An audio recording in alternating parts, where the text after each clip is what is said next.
So I went up to visit Thunderstruck Motors and was able to rent this Coda diagnostic tool and also pick up a spare brake light. Brake lights must be a common problem because they had a bunch of headlights, but this was the last brake light they had, and thankfully it was the right side.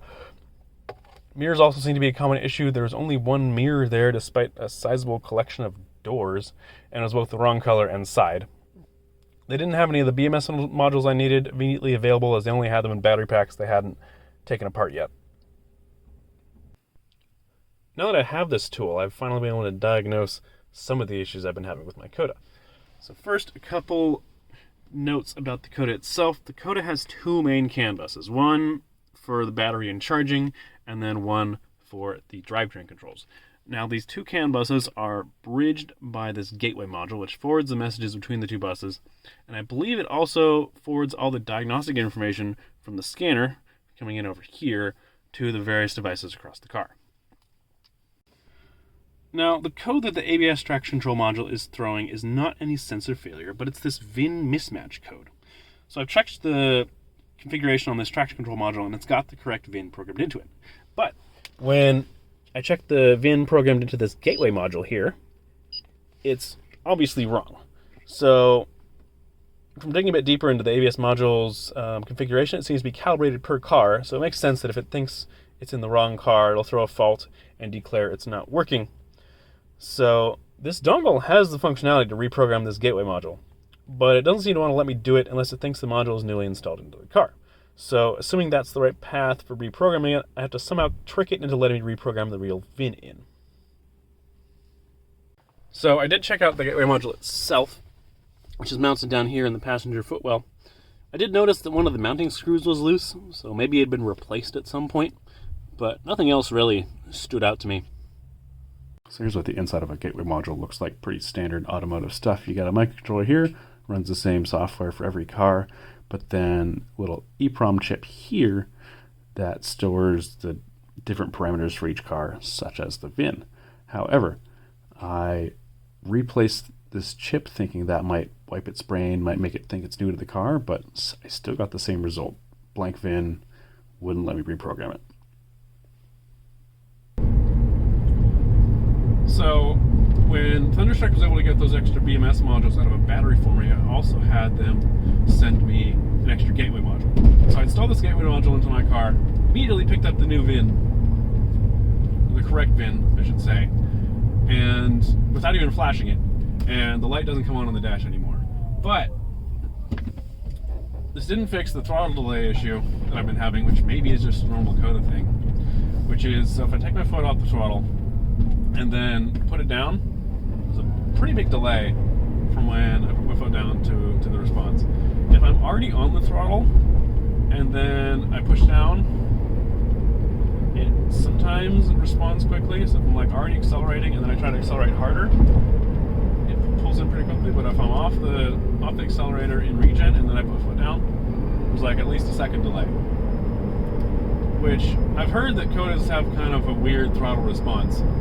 This just seems like a little extra slow to me, and I wasn't sure if this is a real Coda thing or if mine is still bugged out. For the issue of the key fobs not working, another detail about the Coda's got this radio control unit tucked in behind the dash, which performs both the mobilizer and key fob functionality, as well as the tire pressure monitoring system. Key fobs and TPMS both run on 433 MHz, so I guess it made sense to put them in the same module. It's reporting 9 codes on the scanner, 2 each for each of the tires and their dead sensors, and then this really generic sounding RCU fault information code. I've been able to use this scanner to relearn all the immobilizer codes, but those were always working.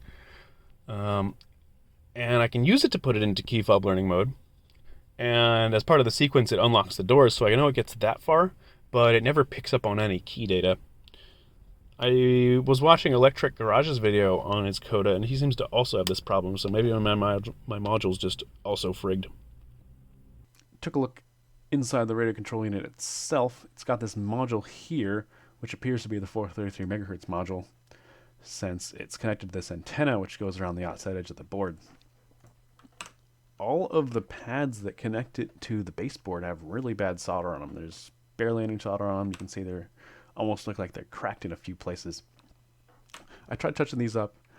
This still didn't make the board work, still didn't get any key data. So either I need to get a working radio module from another Coda and be done with it, or get another broken one, and then I can dig a little deeper without having to worry about breaking the immobilizer functionality and then immobilizing my car.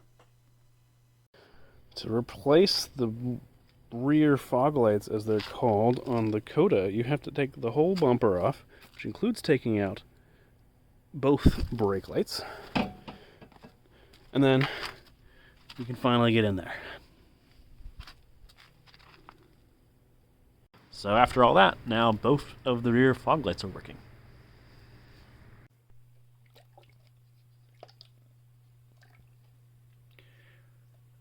When I thought the brake light had ingested water, I didn't expect it to be nearly this much. One of the things I noticed during the whole bumper adventure was that there's a wheel arch protector on the right side of the car.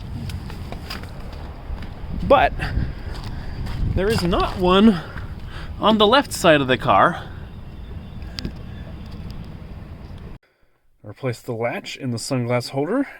Now it actually stays closed and out of the way of my rearview mirror. In investigating why the door lock didn't work, I did manage to break the handle. It still kind of works, but it is a bit loose. I officially had the first thing on the Coda break that was not my fault since owning it, which is the trunk latch. Trunk latch clicks, but does not open. So a few times I've seen this scary red light come up on the dash. I haven't really been able to correlate it to anything until recently, where it seems to be correlated with running the heater, though it's very inconsistent, so it's hard to really reproduce it.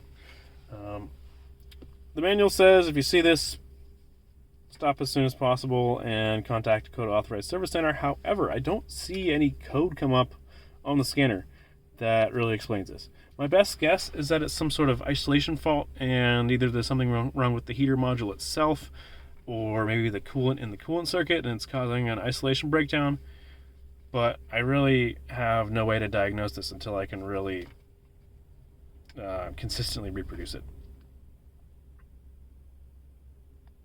So what's next with the Coda?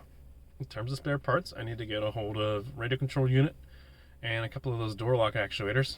Maybe also a spare door handle, spare mirror if I can get a hold of those, though I don't really need those.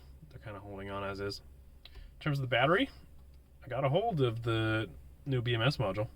So all I need to do is just go to an EV shop and actually do the work. There's one an hour away. I've been talking to them, but it's an hour away. I'll have to tow the car. Bit of an ordeal. Just have to go and do it though. And then still need to keep track of those kind of hard to reproduce issues, the charging, scary red light. Maybe if something becomes more obvious there, I can really dig into them, but for now it's just something to kind of keep track of. Air conditioning system's probably getting time to figure that out. Hopefully it's just a recharge, but it's finally getting warm enough that I'm starting to think about it. But after that, hopefully I can just have a working Coda. I just want to have it, drive it, move on to some other projects for a bit. Maybe long term, dig into kind of redoing the throttle to motor connection and removing creep mode, reducing delay. But that'll be a big ordeal. That'll be the first real modification I would do to the car. But I just want to keep it stock for now. Drive it around, enjoy it, work on some other stuff. Anyways, thanks for watching and have a good one.